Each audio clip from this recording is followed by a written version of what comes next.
Have you ever been there? You're doing everything you're supposed to, you're tracking your food, you're hitting the gym, and the number on the scale just will not move. It is so frustrating. It feels like you're following all the rules, but you're just not winning the game. Well, today, we're going to talk about why your playbook might be the problem and what the science actually says about what works. I mean, that is the classic feeling, right? You are being so disciplined, you're checking all the boxes, but that scale is just stuck. It is enough to make anyone want to just throw in the towel. But here's an idea. What if the problem isn't you? What if it's not about your effort at all? What if the very rules you're playing by are based on some major myths? In this explainer, we are going to bust 4 huge misconceptions that could be holding you back. So let's dive right into the first one. Okay, first up is this big idea that the only activity that really counts is that hour you spend at the gym. You know, we go, we sweat, we work hard, and we check it off the list. Done. But that totally ignores the other 23 hours of the day. And that, my friends, is where a really powerful, kind of hidden force comes into play. It's called NEAT, and that stands for non-exercise activity thermogenesis. Okay, it's a mouthful, I know. But all it really means is the energy we burn doing, everything else.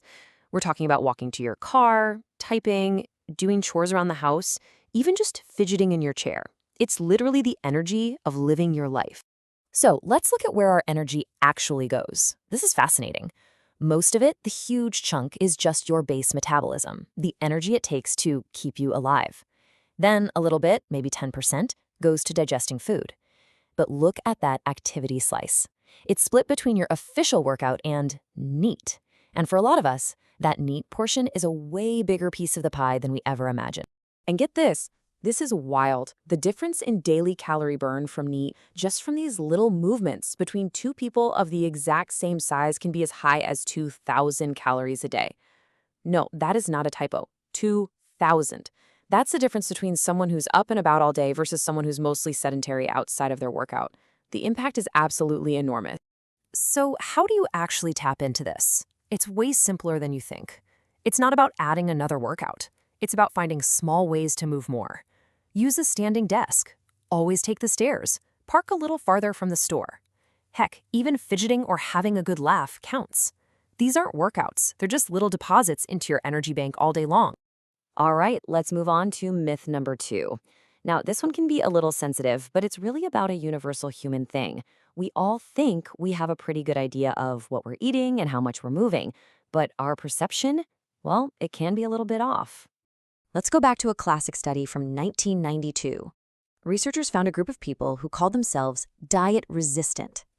These folks swore on a stack of Bibles they were eating under 1,200 calories a day, but just could not lose weight.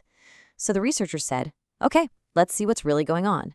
They decided to measure everything scientifically, and the results were just stunning. On average, these people were underreporting how much they ate by 47%. 47! So they thought they were eating 1,200 calories, but in reality, they were often eating closer to 2,000 and had no idea. And it wasn't just food. At the same time, they overreported how much they exercised by 51%. So you see this huge gap, right? They were eating almost double what they thought and moving about half as much. The gap between what they perceived and what was real was massive. So what's the big takeaway here? It wasn't that their bodies were broken. Their metabolisms were working just fine.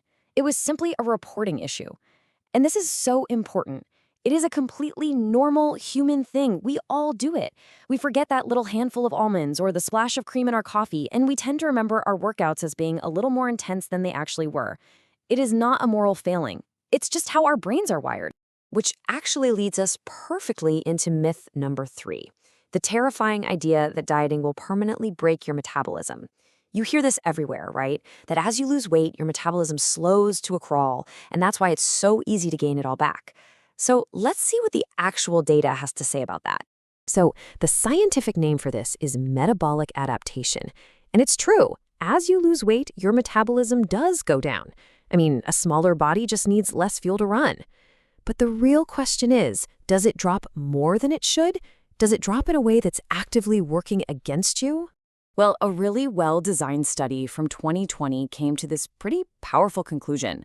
After carefully tracking people for 2 years after they lost weight, the researchers basically said, you know what? This idea that a damaged metabolism is the main reason people regain weight, We should probably put that to rest. And here is the number. This is the punchline. After losing about 26 pounds, the actual amount of extra metabolic slowdown, the adaptation, was just 54 calories a day. That's it, 54. So let's put that in perspective. What is 54 calories? It's about half a banana. So yes, it's a real measurable thing, but it is not the giant metabolic monster under the bed we've been told it is. It's a tiny, manageable number, not some impossible barrier. Your metabolism is way more resilient than we give it credit for. Okay, that brings us to our fourth and final myth. This belief that weight management is all about willpower. That if you just had more grit, you could resist the cravings. But what if the deck is biologically stacked against you before you even get out of bed? This is what happens. Just one single night of bad sleep completely messes with your key appetite hormones. Leptin, the hormone that says, hey, you're full, goes down. Ghrelin, the hormone that screams, I'm hungry, goes way up. And to top it off, cortisol, the stress hormone that makes you crave junk food, also shoots up. It's literally a perfect biological storm inside your body. You are chemically programmed to be hungrier, to feel less full, and to be more stressed out. Scientists call this an obesogenic hormonal milieu. Fancy words, but it just means your body is creating the perfect environment for overeating. This isn't about weak willpower, it's your biology screaming at you because you're tired. Phew! Okay, so we've busted 4 pretty big myths. So where do we go from here? Well, we go forward with a much smarter, more compassionate, and way more effective playbook for how we think about our bodies and our health. So here are the new rules of the game. Rule number 1, move all day, not just for 1 hour at the gym. Embrace that NEAT. Rule 2, be mindful and honest with yourself, but don't chase perfection. We know our brains aren't calculators. Rule 3, trust your metabolism. It's not broken. It's resilient and adaptive. And finally, rule number 4, protect your sleep like it's a superpower, because when it comes to managing hunger, it is. This new playbook is all about working with your biology, not constantly fighting against it. It's about understanding what's really going on under the hood. So the question isn't about what extreme diet you're going to start tomorrow. The real question is this.